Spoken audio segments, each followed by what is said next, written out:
Yo, what up? This is Gadji ng Tahanan Record. Syempre, nandito na naman tayo para sa isang review and reaction ng isa sa mga kantang inilabas ni Puch Maniwata. Ang title po nito ay ang title po nito is Babala Part 2. Syempre, Babala Part 2. Alam kong familiar na kayo dito at saka syempre, ito yung merong Babala Part 1. So, nag-jump tayo dito sa Babala Part 2. Isa-isayin na lang din natin yan. Yung mga gusto kong at saka yung mga request nyo din, syempre. Request na kayo kung anong gusto nyo i-review natin dyan. Comment down nyo lang. Comment down below para sa mga requests na pwede nating i-review, syempre.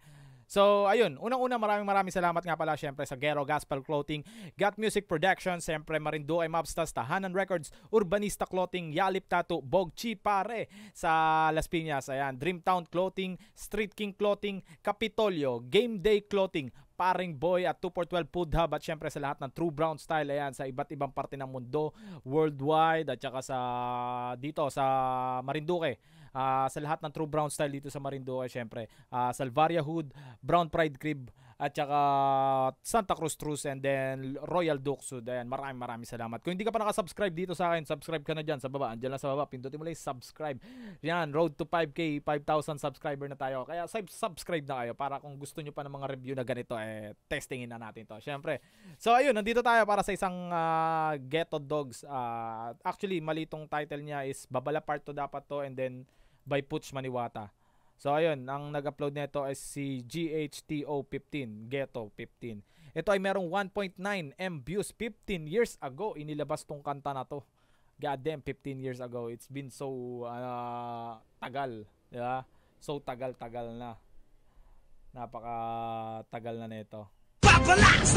Okay, wop. So, syempre, bago ang lahat, magbasa muna tayo ng mga ilang komento. Ayan, tama nga sabi ni Target, dati ang hip-hop tinatawanan ng panansambayan, nasan sila, nasa bayabasan. Pero ngayong uso na ang sulputan kay bigla. Much love, respect, Andrew E. By Amaru, 0625. Oo, tama yun. Dati kasi, tawag dito, parang hindi ganun kilala. Hindi ganun kakilala yung hip-hop, yung rap. Talagang binabaliwala lang din talaga. Kumbaga, pinaglaban hanggang sa eto na nga yung naging bunga, di ba? Nakakatuwa yung bunga na napakalakas ng hip-hop ngayon. Pero hindi lahat hip-hop. Napakalakas ng rap pala ako sasabihin natin. Napakalakas ng rap ngayon sa panahon natin ngayon. Pero hindi lahat hip-hop. Madali na kasi maging rapper ngayon eh. Pero mahirap magpaka-hip-hop. Dati kasi pagka rapper ka, dapat hip-hop ka rin, di ba? Ganon. Ngayon, kahit hindi ka hip-hop, pwede ka maging rapper. Alam na, yung ganun mga sinasabi. Totoo naman yun, which is real talk. Ayan. Goosebumps. Grade 6 ako nung napakinggan ko pati mga Chinese Mafia, BB Clan, Masterplan, Death Threat dahil ito ang pinapakinggan na nga ng mga pinsan at ate ko. Kita mo, pati ate niya. Di ba? Haha, classic. Big respect sa old school underground. Big respect sa old school at underground rap by IBR16 GHT. Parang iBright16. Ganun. Last two comments, ayan. Just randomly remember this song by the maestro itself. Hanggang ngayon, lupit pa rin. John Christopher Sick 5592. Last one, ako isang pirma ko lang karir mo. Wasak. John Mark Kalungay by 5097. Okay, so ayun. Hindi na ako mapagintay. Testingin na natin to. Let's go. Babala sa mga rapper na hindi kagalang. Ina, babalikan ko kayo! Matatandaan nyo sa Babala Part 1, ayan yung pinaka-chorus niya, alam ko eh. Babala sa mga rapper na hindi gagalang. Babala sa mga rapper na hindi irerespeto! Ina, ang asunto! Lutong magmura ni Puch no? Tangina. Uhin ko kayo! Babala sa mga rapper na hindi gagalang! Ina, ayan na, sinasabi na dito ni Puch Maniwata na babala sa mga rapper na hindi gagalang. Ngayon kasi ang tatapang na ng mga rapper no? Ngayon kasi kahit dami account sa real account niya, rapper siya eh. Ngayon kasi ang dali na magdami account para mang-hate, para mang-bash. Pero dati kasi hirap niyan, putya. Talagang pag sinabihan ka ng babala, talagang matatakot ka eh. Kasi hindi mo kayang magtago sa kung ano mang dami account ang Kaso nauso na ngayon kasi yung dami, kaya ang dami na ring alam mo yun, matatapang. Banda, aabutin nyo! Babala sa mga rapper na hindi! Banda, aabutin nyo. Parang ito na, after na nito, tawag dito, after na netong part 2 na to is nakulong, naipakulong niya na ata si Syke. Pero hindi ko sure kung nakulong talaga. Ang pagkakaalam ko kasi ang depensa ni Syke sa kanya kung nakulong daw ba talaga siya or na ano lang ng demanda, parang ganon. Pero ewan ko kung di sure kayo. Ano bang alam nyo kung nakulong ba talaga si Syke or hindi? Comment nyo lang para mapagkwentuhanan natin. May respeto! Ina! Ipapakulong ko kayo! Pinalikan kong muli! Ball pinagpapel! Woo! Yung gigil niya, no? Yung gigil ng boses. Binalikan kong muli. Ballpen at papel. Para fucking motherfuckers can fucking go to hell! Maiikli ang memory! Pakinggan ang history! Maiikli ang memory. Pakinggan ang history. Mga rapper na tinapos putang inang grade 3 binigyan ng warning pero matigas ang ulo. Binigyan ng warning pero matigas ang ulo. Putang ina tong limasin ko na walang sentido. Puta, limasin ko ng walang sentido. Pasikat gumawa ng kwento at tinira ko ng dilat. Yun, si Syke ang tinutukoy niya dito, pasikat at gumawa ng kwento at tinira akong dilat. Etong guilty ko, sigurado ko, ikay warak-warak. Tang ina tatlong sabi na ang tatama sa iyo. At Tatlo sa pinaka ang tatama sa iyo. sabay tatama sa walang lamang mong ulo. Alam mo yun, yung ang ano talaga ng gigil ni Kuya Drew at saka yung lyrics niya, no? Talagang may imagine mo na yung galit at saka yung galit at saka yung gigil na ginagawa niya at saka yung boses niya, yung boses na garargal. Ito yung nakakamiss kay Puts eh. Tingnan nyo, di ba dumadating umista muna. Daladamit at gamit at di na nagpakita. Yun yung sinasabi ko na hindi ko sure kung naikulong talaga si Syke. Kasi yan nga sinabi dito ni Kuya Drew, ni Puts Maniwata na tingnan nyo, di pa dumadating umiskapon na, dala kanya mga damit at mga kumbaga parang siguro nung idinamanda siya is paparating na pa lang na ikukulong siya. Siguro ito si Syke is umiskapon na, 'di ba? Sumibat na kagad, hindi pa nangyayari yung demandaan. Kumbaga wala pang kulungan na nangyayari. Kita nyo, tangina, akala kong matapang ka, pero ngayon sinisigaw. Ayokong matumba. Yun, angas dun eh, no? Pero ngayon, akala ko di ba matapang ka, pero ngayon sinisigaw, ayokong matumba. Kasi pag ito ginawa mo talaga sa isang dami, sa rapper ngayon, kung sa rapper mo kasi gagawin to ngayon eh, pagtatawanan ka na lang eh. Kasi parang ang mangyayari is, babanata mo siya ng diss track, mga babala na ganyan, gagawa lang siya ng dummy account niya. Lalo kung, alam mo yun, masipag siya gumawa ng dummy account. Dummy account, tas tsaka kanya i-hate. Tapos yung ano niya na main account niya na hindi ka pinapansin. Parang ganon. Ang dali na kasi talaga mang hate ngayon. Dati talaga tahimik ka talaga pagka binalaan ka ng ganito, kapag nakarinig ka ng diss track sa kalaban mo. Kung wala kang bayag at tapang para sumagot, mananahimik ka na lang talaga. Tanga! Bubugin ko ang sinumang gagalaw sa'yo para siguradong lalasapin mo ang ganti ko, gato! Nabubugbugin daw niya kung sino ang babanat kay Syke, tapos para siguradong lasapin mo yung ganti ko. At dahan-dahanin sa isa mong tatanggapin, sasaurin, nguyain at lalamunin at lululukin, pero di pa kasali dito ang dahil kong iyong kakainin. Ito yung mga favorite kong line sa hindi mo man sabihin sa, ewan ko kung kayo, favorite line nyo din. Kasi ito yung mga favorite line ko kapag tumitira si Puts Maniwata or si Kuya Drew, yung sinasabi niya yung tae ko kakainin mo. Alam mo yun, yung parang pag ini-imagine mo kasi, kung sa ano natin ngayon, kung sa generation ng rapper ngayon, pag ini-imagine mo kasi yun, sasabihin sa'yo, ang pangit ng ang baduy ng lyrics mo, puro ka tae, ganyan. Puro ganyan ang mga sinasabi mo. Ang baho naman ang baho ng dating.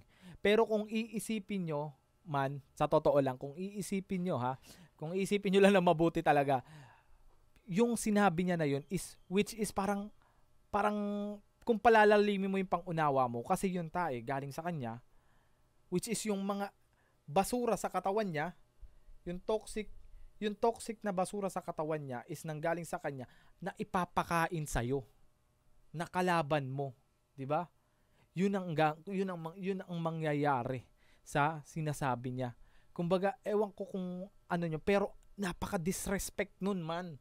Napaka-baboy ng dating nun. Napaka-disrespect para sa isa yung kung mangyayari man yun, 'di ba? papakain ko sa iyo yung tae ko. Parang ganun. God damn. Feel mo Ewan ko kung nagigets nyo ha, pero yun talaga yung pagkaka, ano ko talaga doon, pag-elaborate ko. nakaganti ka na, feel ko maleleksi ka na. Feel mo nakaganti ka na, feel ko maleleche ka na. Nasira ako, feel ko katapusan mo na. Feel mo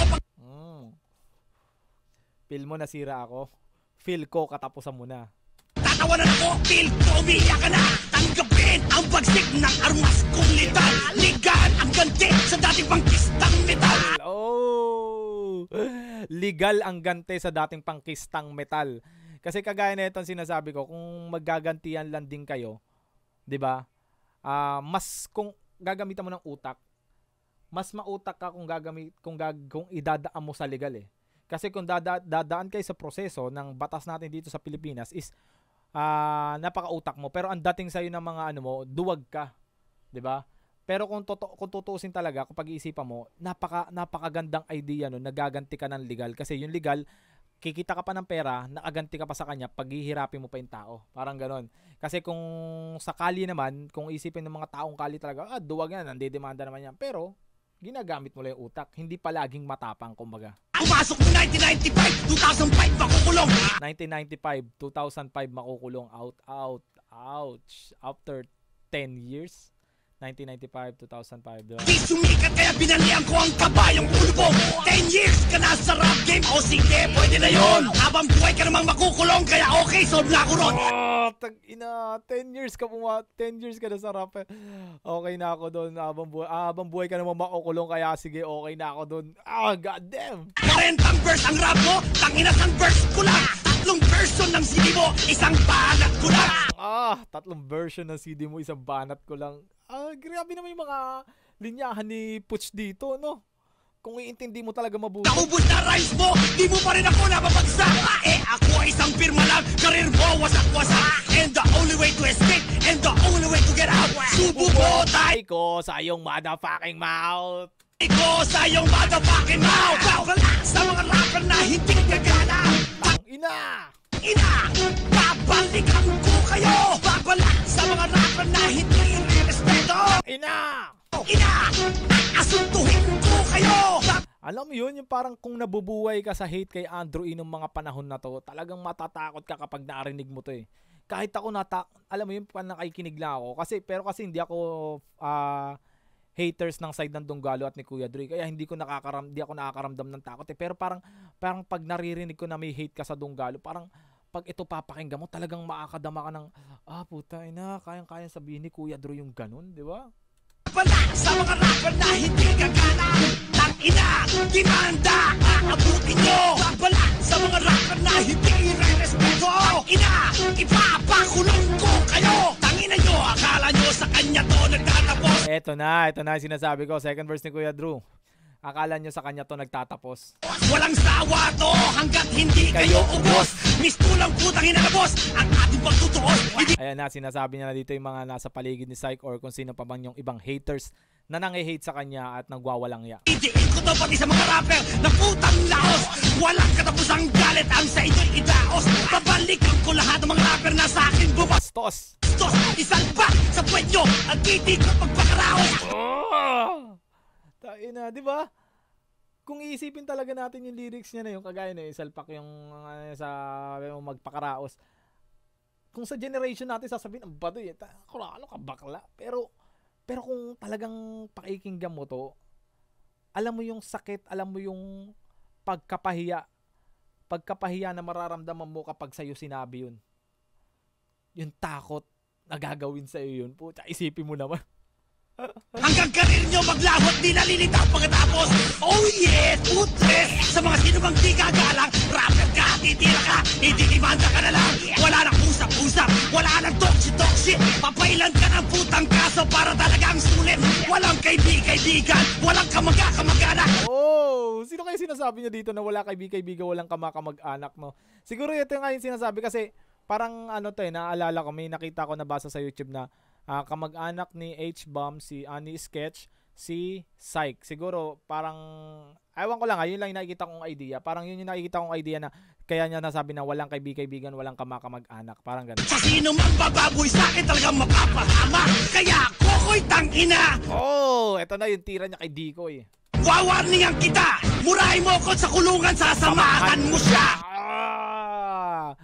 Dating hype man ni Kuya Drew si Dikoy, di ba? Yun yung pagkakaalam ko. Dating kaibigan din ni Kuya Drew si Dikoy. Kaya parang nung tawag dito, nung lumipat na siya sa kabilang kampo or nakapag-decision siya na maging against na sa parang ganon. Eto na, winarningan na siya ni Kuya Drew. Ewan ko kung tumira na si Kokoy dito or nagpahaging na siya, kaya siguro nasabi na ni Kuya Drew to. And this goes out sa lahat ng mga rapper sa putang inang rap game. I'm the meanest motherfucker. Pag umi-active, mas mabigat pa kaysa laknib. I am the wrong nigga na fuck with. Gusto nyo ko subukan, murahin nyo itong galo para matulad kayo sa putang inang bobong kabayo. Gusto nyo ko subukan, murahin nyo itong galo. Eto nga, sinasabi ko kung sa current generation natin to sasabihin, pucha, pusta ko, ang daming magmumura sa Dunggalo. Napakadaming may lakas ng loob na magmura sa Dunggalo. Pero, mga dummy account. Di ba? Mga dummy account. Yan lang. Putangin nyo mga rapper, wala nang pagyut-pagyut. Use my name, fuck my name, and I'll slap you with a suit. Hanggang magkahindot-hindot. And the only way to go out is probo ang aking tae sa inyong banda pakimaw. Babala sa mga Ginagaya ko minsan yung ganyan sa yung mana pakimaut. Kaso sakit dito. Ewan ko kung paano nagagawa ni Kuya Drew yun eh. Ewan ko kung talagang ganun yung boses niya or may yung boses niya na yung garar-gar na ganun. Hindi ko, pero ang sakit sa lalamunan pag ako tumitesting. Pero may time ako, may isa akong track na ginaya ko yung ganong style eh. Tinesting ko na baka kaya. rapper na hindi kagala.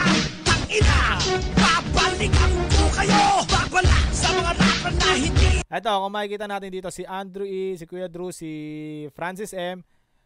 Ito, kung hindi ako nagkakamali, si Kuya Norman B.